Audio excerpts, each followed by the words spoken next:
Karibu sana. Kwanza kabisa ningependa ujitambulishe. Asante sana. Mimi ninaitwa Paulina Peter Ngurumwa. Ninatokea Tanzania. Ninafanya kazi shirika linaloitwa Kinapa Development Program. Shirika hili lina wadau. Linafanya kazi na wafugaji, wakulima wadogo wadogo, wawindaji na waokota matunda. Na tunaingia katika jamii kwa nyanja mbalimbali. Nyanja ya kilimo, nyanja ya mifugo, nyanja ya elimu, nyanja ya afya, maji na usafi wa mazingira, nyanja ya mazingira na rasilimali za asili. Kwa hivyo, ulipokuja hapa mwaka jana kwa shughuli za CSW68, ni mafanikio gani mlipata baada ya mkutano huo? Na katika kipindi hiki cha mwaka mmoja yamesaidiaje? Asante sana. Tulipokuja hapa mwaka jana, tulijifunza mambo mengi katika ngazi ya ulimwengu. Kwamba kumbe sisi kama wadau wa elimu na wadau wa maendeleo nchini Tanzania. Kwa sababu shirika letu linafanya kazi wilaya ya Kiteto lakini kwa Tanzania nzima. Sasa kama wadau wa maendeleo na wadau wa elimu, tulijifunza mambo mengi sana yanayomhusu mwanamke na msichana. Masuala ya unyanyasaji wa kijinsia kwa wasichana na wanawake ni swala ambalo ni kama linalandana kwa watu wote. Kwa hiyo tulivyoondoka hapa na sisi tulikwenda kufanyia kazi zile changamoto ambazo tuliona katika ulimwengu zipo, zinazomkabili kila mwanamke katika nchi mbalimbali ikiwepo ya kwetu.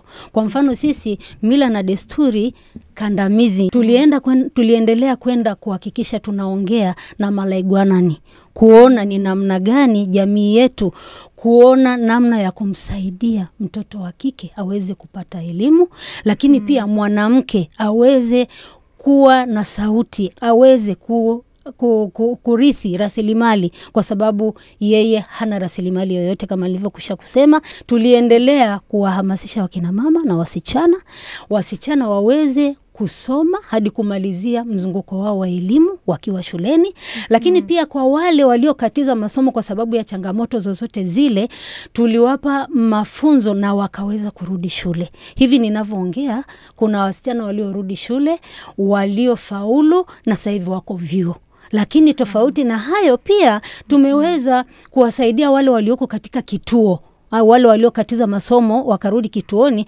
Tumeweza kuwasaidia kupata mradi wa cherehani ambao asubuhi atakuwa darasani lakini mchana atajifunza study ambayo yeye anaweza kuwa fundi katika kituo kile, lakini pia baadaye anaweza kujiajiri yeye mwenyewe. Lakini sambamba na hilo, wanawake pia katika maeneo yetu, pamoja na mila na desturi kandamizi juu yao, hawajanyamaza kimya. Kutokana na masomo tunayowapa au hamasa tunazowapa, wamefikia mahali pa kudai haki zao, ikiwepo haki ya ardhi. Tunafurahi kwamba kwa hivi ninavyozungumza, wakina mama wa Kimasai katika maeneo ninayotokea wanaenda katika ofisi za serikali ya kijiji kudai haki yao ya ardhi, wapate na wenyewe eneo lao. Mwanamke wa Kimasai anamwambia mwanaume, sisi tuko 10 kwako. Wewe umetuoa wanawake 10. Basi wewe usiseme ardhi yangu ndio ya kijana wangu. Hapana.